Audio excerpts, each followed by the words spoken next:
Hey everyone, we've been hard at work improving our support for Java over here at NX.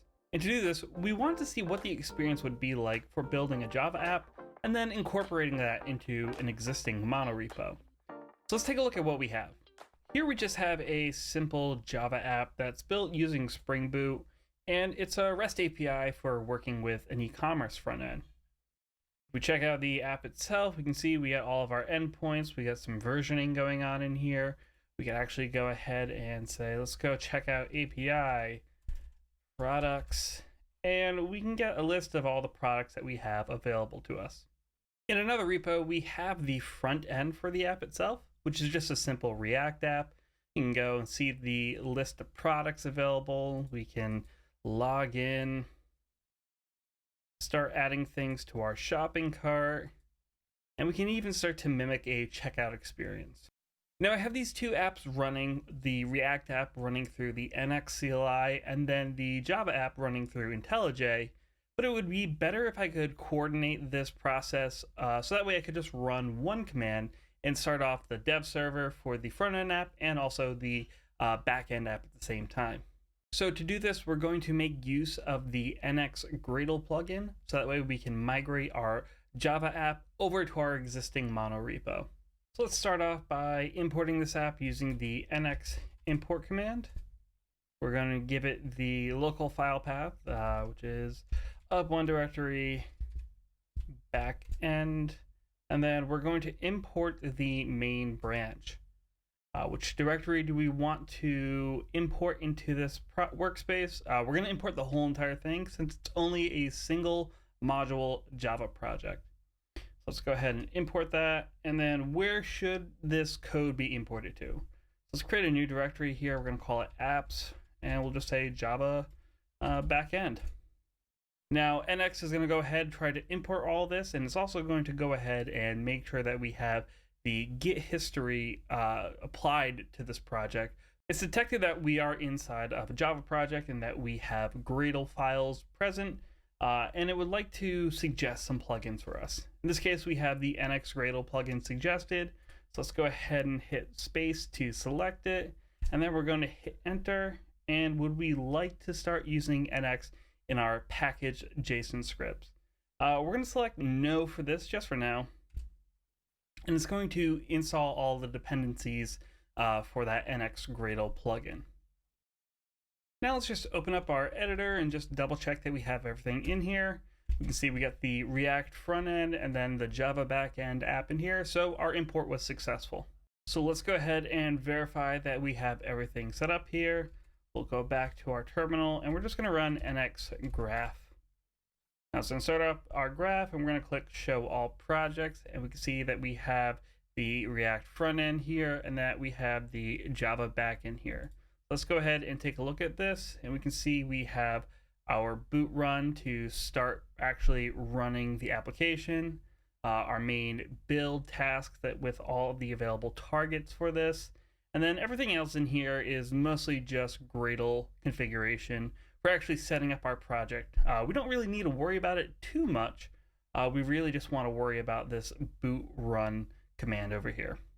So let's go ahead and try to run this. So we're going to run nx run Java backend, and we're going to call boot run, and it's going to go ahead and kick off the whole process. You can see we got a few other tasks running in the background over here, and those are the tasks that Nx Gradle has detected from our Gradle file. Now we can see everything is up and running, and if we go back to our browser and reload, our API is still working.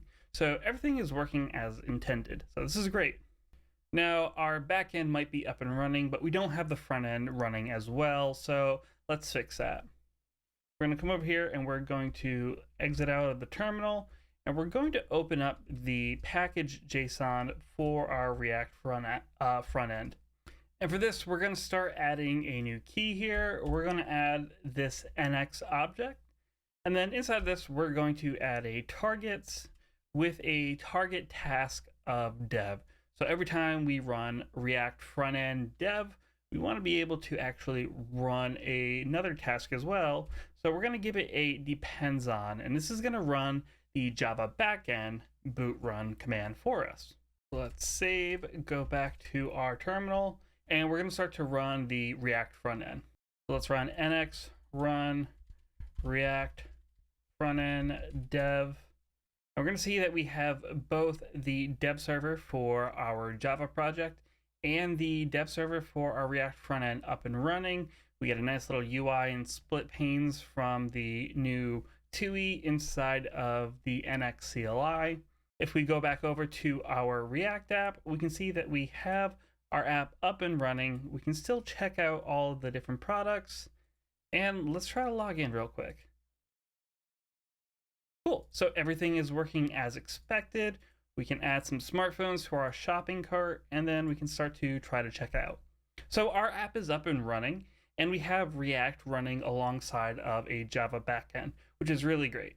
The only downside right now is that to run our project, if we had any issues, say a spelling error, or we wanted to update the pricing inside of our dev server, if we want to make any of those changes, we'd have to go back over to our terminal. We'd have to go open the Java project and the associated model for that product. And right now, if we wanted to make those changes, we'd have to stop the dev server and then reboot it up again. But we can actually make use of that same approach of using depends on to actually trigger a live rebuild of our Java backend. Let's stop our front end and back end, and we're going to open up the Java project, and we're going to add a new file here. It's just going to be called a project.json. And inside of this, we're going to configure those targets that we saw inside of our Nx graph. So let's first start by adding some basic stuff here. We're just going to give it a name, a project root, and then a project type. All these are inferred, but this is nice to just add and include. And then we're going to add our targets again. Inside of targets, we're going to target the boot run command, and we're going to give it a depends on, and it's going to depend on the build command that we have inside of our Gradle task.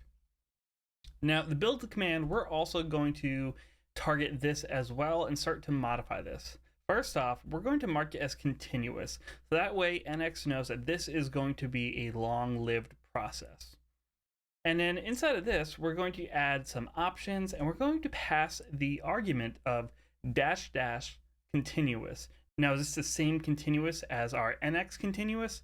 No, this is actually a flag for Gradle to tell it that it's going to be watching for file changes. So with all this in place, let's go ahead and save. And then let's go back to our main terminal, and then we're going to run nx run React frontend dev. Now with this up and running, we can see that we have our React frontend dev task running. We have boot run running as well, but then we also have this build task here. And we can take a look at that and actually see that it is idle and waiting for changes to file inputs. So with this running, let's open up a new terminal window, and we're going to go to our main controller in here. And this is going to be the controller that we saw at the very beginning, where you can see our endpoints and then our version. So what we're just going to do as just a very simple way to test this out is we're going to increment the version to version 1. So we'll save this, and then we'll just reload our page real quick, and we can see that the version has incremented to 1.0.1. If we go back to our dev server, we can see that we did have a change inside of the main controller, and that it rebuilt the app successfully for us. So now we can start to develop not only the front end, but also the back end at the same exact time. With this in place, we now have a great story for working with JavaScript apps as well as Java apps in the same monorepo. So our Polyglot story starts to get better. We still have more coming up, so be sure to check out nx.dev to stay up to date with all the latest releases from the Nx team. Cheers. Now it's hard to imagine. Had you asked me 6 months ago if I had been writing a Java app and a JavaScript app at the same time, I would not have said I believed you. Pretty awesome.